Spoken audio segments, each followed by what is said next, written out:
Bonjour Bob Maloubier. Bonjour. Et merci d'être en studio avec nous sur Europe 1. On vient d'en parler dans le journal. C'est aujourd'hui le 68e anniversaire de la victoire des Alliés face à l'Allemagne nazie. La Deuxième Guerre mondiale, vous l'avez passé dans les services secrets britanniques au service de Churchill. Vous allez nous raconter votre histoire, mais d'abord, une question. Les cérémonies officielles, ce sera tout à l'heure vers 10h30 avec François Hollande au pied de l'Arc de Triomphe. C'est le genre d'événement auquel vous participez ?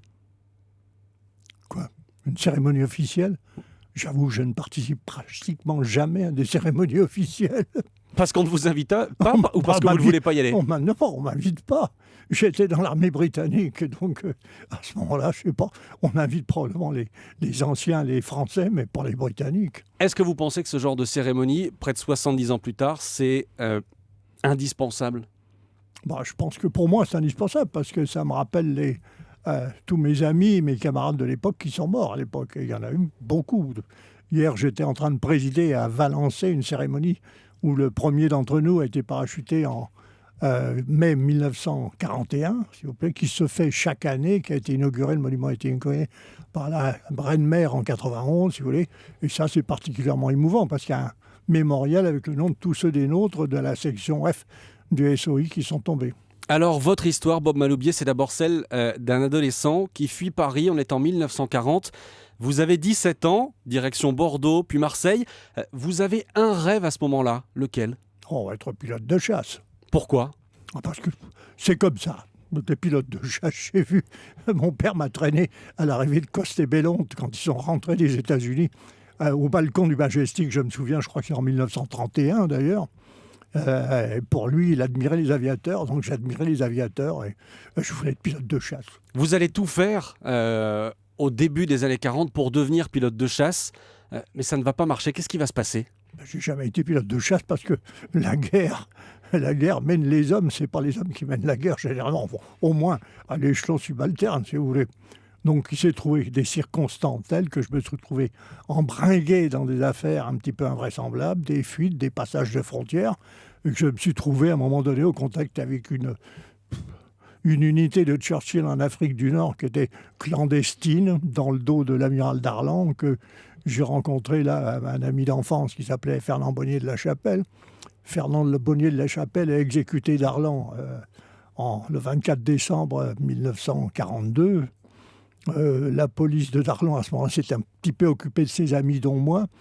Et à ce moment-là, le major de l'armée britannique qui était dans les services secrets m'a dit « Écoutez, je vous emmène en Angleterre si vous voulez. » J'ai dit « Je veux être pilote de chasse. » Il me dit « Les pilotes de chasse, on en a. Ce qu'il nous faut, c'est des agents secrets. Alors, vous faites agent secret ou je vous emmène pas ?» J'ai dit « Je fais agent secret. » Et vous allez faire agent secret, vous allez apprendre, entre guillemets, le métier d'agent secret pendant plusieurs mois en Angleterre. Comment ça va se passer ? Aucun problème, quoi. Vous arrivez, on vous apprend à jouer avec des explosifs, on vous apprend à tirer dans toutes les positions possibles. On vous fait faire des parcours commando, vous suivez sans réo, et on vous apprend à sauter à parachute, plus d'une école de sécurité qui vous enseigne un petit peu l'organisation des forces ennemies, spécialement de la Gestapo et de l'Abwehr. Et puis après ça, vous êtes bon pour le service. Alors le service, on vous parachute en France, c'est en quelle année ça ? En 1943.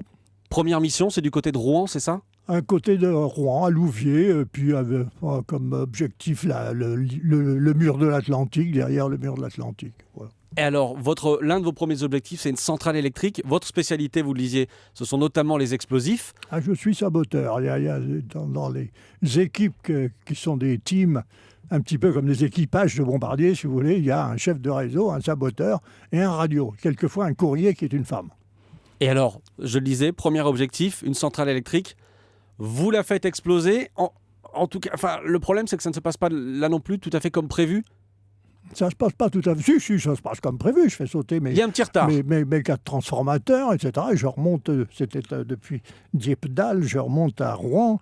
Et je traverse la place de la cathédrale pour rentrer chez moi. J'habitais derrière, à côté de Saint-Maclou, c'est-à-dire derrière la cathédrale. Et à ce moment-là, je traverse la place, un peu avant le couvre-feu, à 11h moins le quart environ, il y a le Soldatenheim, c'est-à-dire le foyer allemand qui saute sur la place. Donc la place menace d'être bouclée, il y a des coups de sifflet, les Allemands commencent à encercler la place, et bien sûr, moi, dans mes sacoches de mon vélo, j'ai bien sûr une mitraillette, mon Colt 45, des restants d'explosifs, des grenades, etc. Donc je me suis défilé, j'ai pris mes pédales à mon cou, et je me suis défilé dans la rue Saint-Romain. Je suis passé avant que la place soit bouclée, sinon j'aurais été arrêté et fusillé pour quelque chose que je n'avais pas commis. Mais vous vous faites arrêter en décembre 43. En décembre 43, en allant à parachutage, oui. Et vous dites ce jour-là, je suis mort. Oui, je suis mort. Oui, je suis mort. Qu'est-ce qui s'est passé ce jour-là? J'ai été arrêté par quatre fels gendarmes dans une grosse Mercedes. Ils m'ont amené devant la commandanture. Là, j'avais une petite moto.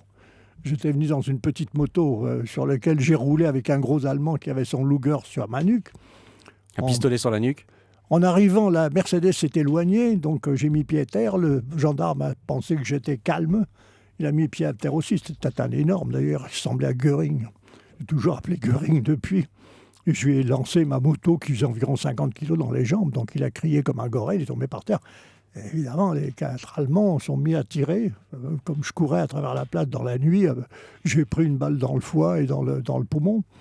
Donc j'ai continué à courir en crachant le sang. Je suis arrivé au bord de Seine, par des chemins que je ne connaissais pas d'ailleurs. Au bord de Seine, j'ai franchi un petit canal qui faisait de l'eau à peu près à la poitrine, mais il faisait moins 10 à l'époque. Donc ensuite, je me suis mis au milieu d'un champ étincelant, en me disant, là, ils ne me chercheront pas, ils vont chercher dans les buissons, mais pas là. Effectivement, ils ont cherché les buissons, il y a eu une alerte aérienne. Et là, je savais que j'étais mort, puisque j'avais pratiquement le foie et le poumon, on s'en réchappe pas, si vous voulez. Et je suis mort. Je me suis réveillé le lendemain matin dans une gangue de glace, et là, il a bien fallu que je survive. Et vous êtes rentré chez vous, à Rouen? À Rouen, oui, à 9 km. À pied? À pied. Avec une balle? Oui. Que j'ai toujours, d'ailleurs. Que vous avez toujours? Oui, nous sommes mariés depuis pour bientôt 70 ans et nous vivons en très bonne intelligence. Vous voyez, le mariage pour tous. Et vous allez être renvoyé en Angleterre pour être soigné, mais le médecin là-bas vous dit, vous pouvez repartir, vous êtes bon pour le service à nouveau. Je suis allé voir un médecin à Harley Street. C'est la rue des médecins chics, si vous voulez, etc. Le médecin, il m'a vu arriver, il était très bien. Je crois qu'il avait même un monocle incomplet, 3 pièces merveilleux, un fil à fil gris, etc. Et le médecin s'était payé des prix d'or. Surtout un médecin du Special Operation Executive qui devait garder le secret. Donc, il m'a regardé, il m'a dit, qu'est-ce que vous êtes arrivé? J'ai pris une balle, je suis arrivé dans un canal, j'ai traversé le canal, je lui ai dit qu'il allait me passer une radio, me regarder, donc je lui ai dit, tiens, il m'a dit, mais pas difficile. Le froid a arrêté l'hémorragie, vous portez très bien, vous pouvez repartir dans l'autre sens. Et vous êtes reparti, vous allez être reparachuté dans la région de Limoges? Dans Limoges, j'avais chez le préfet rouge Georges Guingouin, qui est un homme que j'ai beaucoup admiré, que j'ai beaucoup aimé d'ailleurs. Voilà, on a la Das Reich à ce moment-là, la division SS Das Reich montait depuis Montauban vers la Normandie qui venait d'être envahie. Et en même temps, s'est arrêté pour faire Oradour-sur-Glane. Et on a embusqué la Das Reich, comme d'autres maquis tout au long de sa route, d'ailleurs, entre Montauban et la Normandie. Et là, nous avons perdu ma partenaire, Violette Zabot, qui était notre courrier à ce moment-là, qui, elle, a été prise par la Das Reich. Le 8 mai 1945, vous êtes où quand l'Allemagne capitule? À Sri Lanka.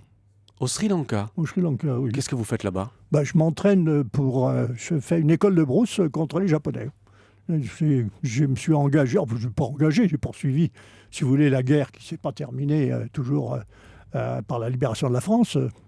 Je me suis engagé à une unité qui était le SOI, l'Extrême-Orient, Force 136, et j'étais à ce moment-là en train de faire mon école de brousse, de préparation pour sauter en jungle derrière le dos des Japonais. À ce moment-là, le 8 mai, il y a une grande cérémonie dans le camp d'entraînement. On était avec toutes les femmes des officiers, les ladies qui étaient là, qui étaient en robe des dimanches absolument extraordinaires. Et je ne sais pas, parmi les Français, bien sûr, il y en a un qui s'est amusé à prendre un seau d'eau qui était là, commençait à arroser ses petits camarades, puis il a commencé à arroser les dames. Je me souviens que les dames avaient des dessous à fleurs qui transparaissaient sous les robes. C'est mon souvenir du 8 mai 45. C'est votre souvenir. Vous allez ensuite revenir en France, entrer dans les services secrets, vous allez créer les nageurs de combat en France. Ce parcours, vous le racontez dans ce livre, L'espion aux pieds palmés, aux éditions du Rocher. Je signale aussi cet autre livre que vous avez écrit, Agent secret de Churchill, aux éditions Taillandier. Merci beaucoup, Bob Maloubier, d'avoir raconté votre histoire. Juste une dernière question, je ne l'ai pas dit, vous avez quel âge aujourd'hui? 90 ans. 90 ans, rassurez-moi, vous avez raccroché. Non, je vais quand même pas prendre ma retraite maintenant. Où irait-on? J'ai 2 livres en chantier en ce moment, je n'ai pas le temps, moi. On les lira. Merci Bob Maloubier. Je vous en prie, merci.